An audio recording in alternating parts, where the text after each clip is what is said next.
Assalamualaikum warahmatullahi wabarakatuh. Bertemu lagi dengan aku Mili Umri dan masih di channel Mr. Mili. Di kesempatan ini aku mau berbagi informasi dengan kalian terkait dengan persiapan ataupun aturan tes SKDCAT CPNS tahun 2021. Akhir-akhir ini banyak informasi yang masuk bahwasanya untuk pelaksanaan tes SKDCAT peserta diwajibkan melakukan swab antigen 2 hari atau H-2 sebelum pelaksanaan SKD dimulai. Semuanya akan aku bahas di video ini, pastikan kalian tonton video ini sampai selesai. Pertama kita akan bahas dulu kapan pelaksanaan tes SKDCAT tahun 2021 ini akan dimulai. Sampai sejauh ini belum ada pengumuman penundaan ataupun terkait dengan jadwal terbaru pelaksanaan tes SKDCAT tahun 2021. Jadi sampai sejauh ini masih mengacu kepada jadwal yang telah dibuat sebelumnya, yakni pada tanggal 25 Agustus sampai 4 Oktober tahun 2021.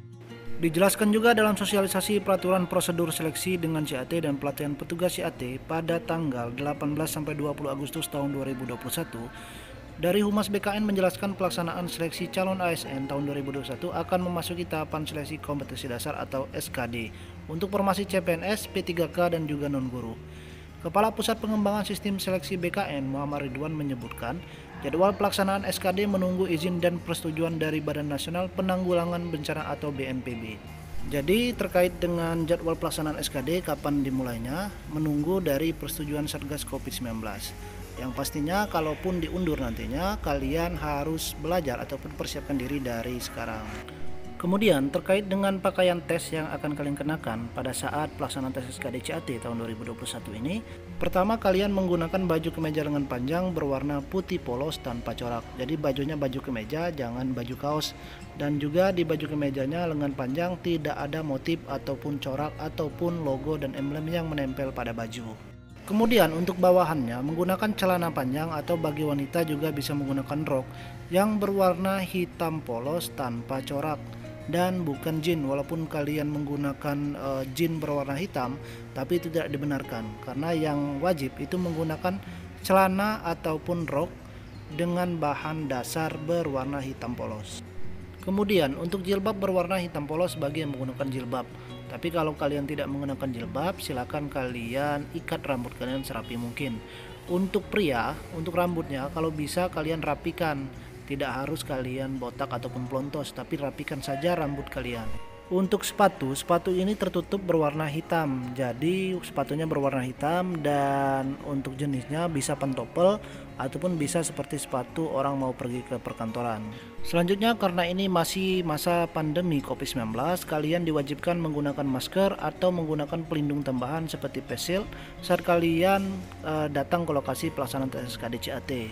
Selanjutnya untuk alat tulis kalian bawa sendiri dari rumah karena di tempat lokasi tes itu tidak disediakan karena menghindari penyebaran dari virus COVID-19. Selanjutnya apa saja dokumen yang harus kalian bawa ke lokasi tes SKDCAT? Yang pertama yakni kartu peserta ujian CASN yang kalian cetak di akun kalian masing-masing. Kemudian kalian membawa kartu identitas kalian seperti KTP ataupun surat perekaman telah melaksanakan perekaman EKTP ataupun surat domisili bagi kalian yang menggunakan surat domisili. Kemudian peserta juga wajib membawa bukti deklarasi sehat yang kalian cetak atau yang terdapat pada halaman resume pada akun kalian masing-masing. Dan tadi sudah disebutkan ini menggunakan masker dan mengikuti protokol kesehatan selama berada di lokasi tes. Nah, jika kartu deklarasi sehat belum ada ataupun belum muncul di akun kalian atau kalian belum mencetak, silakan kalian tonton video ini agar kalian bisa mendapatkan informasi terkait dengan kartu deklarasi sehat ini. Sebelum itu aku mau rekomendasikan ke kalian bimbel CPNS online nomor 1 di Indonesia. Langsung aja kalian klik link yang ada di deskripsi. Dan juga jika kalian mencari buku CPNS dengan kisi-kisi dan pembahasan terbaru, silakan kalian DM ke IG aku Mili Umri atau klik link yang ada di deskripsi. Selanjutnya, apakah tahun ini peserta tes SKDCAT wajib membawa kartu vaksin atau melakukan swab antigen sebelum pelaksanaan SKDCAT dimulai?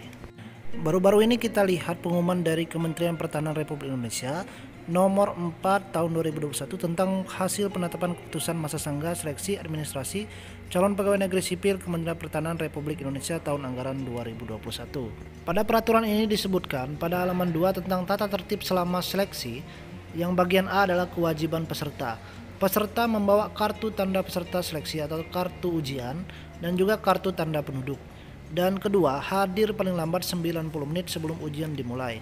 Ketiga, peserta seleksi CPNS agar membawa dan menunjukkan hasil swab antigen dengan keterangan non-reaktif atau reaktif yang masih berlaku efektif 2 hari kepada panitia seleksi pada saat akan mengikuti seleksi kompetensi dasar atau SKDCAT. Apabila peserta tidak membawa hasil swab antigen, pihak pengaman tidak memperkenankan untuk masuki lokasi tes ujian SKDCAT nantinya. Kemudian yang keempat, jika peserta dinyatakan positif, wajib membawa surat keterangan yang menyatakan positif COVID. Nah, itu merupakan aturan SKD CPNS dari Kementerian Pertahanan. Salah satunya harus mewajibkan kalian melaksanakan swab antigen minimal 1 kali 24 jam atau maksimal 2 hari sebelum hari ujian tes SKDCAT dimulai. Selanjutnya, pelaksana tugas atau PLT Kepala BKN Bima Haria Wibisana menginformasikan bahwa seleksi CPNS 2021 dan PW3K masih sesuai jadwal yang telah ditetapkan, yakni pada 25 Agustus sampai 4 Oktober tahun 2021. Namun ada persyaratan penting yang harus disiapkan para pelamar, yaitu bukti tidak terinfeksi COVID-19 di samping membawa kartu deklarasi sehat. Beliau juga menjelaskan persyaratan swab antigen itu diperlukan sebagai antisipasi penyebaran COVID-19. Jangan sampai pengadaan CPNS 2021 dan P3K justru menjadi klaster baru.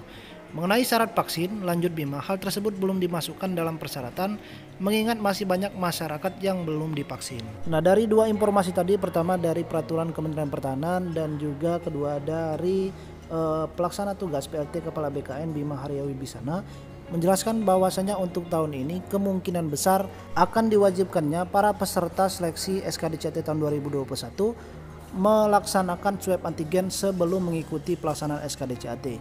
Tapi terkait dengan vaksin sepertinya tidak, karena ada beberapa daerah yang belum ataupun dari masyarakat yang belum melaksanakan vaksin. Nah, kita tunggu saja informasi resminya terkait dengan kapan pelaksanaan SKDCAT dimulai dan juga apakah memang diwajibkan harus swab antigen sebelum kalian melaksanakan SKDCAT nantinya. Adapun terkait dengan hal-hal berikut ini tidak kalian perkenankan selama mengikuti pelaksanaan SKDCAT. Yang pertama, dilarang membawa senjata api atau senjata tajam atau bahan berbahaya lainnya ke lokasi pelaksanaan ujian. Kedua, kalian dilarang menyuruh orang lain atau menggunakan joki untuk mengerjakan soal ujian SKDCAT.